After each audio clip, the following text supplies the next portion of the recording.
ئەمڕۆ ئێمە وەک ستافی مەڵبەندی هەشتی سوڵانی کۆمەڵی ئیسلامی هاتین سەردانی شارۆچکەی هەریر بەسەرکردنەوەی برایانمان لە ئەنجومەنی هەریر بەسەرکردنەوەی ئەو تیمانەی کە لە مەڵبەند بڕیاردرا بوون کە بانگەشەی هەڵبژاردن بۆ سەرخستنی لیستی کۆمەڵی ئیسلامی ژمارە 104 بۆ ئەنجومەنی نوێرانی عێراق.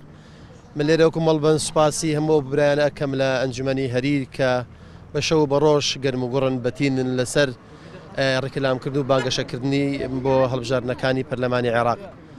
برایانمان هەموومە پێکەوە ئەم شەو بۆ جاری دووەم دەستمان کرد بە بانگشەی هەڵبژاردن بۆ ئەوی لیستی هەڵوێست و مەردایەتی بەرزکەینەوە.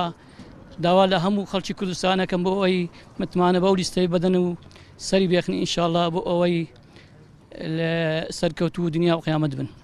وەکو گەنجێک لیستی کۆمەڵی ئیسلامی کوردستان خاوەن هەڵوێستی خۆیەتی و بڕیارەکانی حیزب و بڕیارەکانی لە حکوومەتدا جێی پەنجەی دیارە و لە بەرژەوەندی ئەو خەڵکە کارەکات و ئاوێت بژێوی ئەو خەڵکە بەرەو پێش بچێت و لە داهات و ئایندەیەکی گەشت بۆ خەڵکە دابین بکات.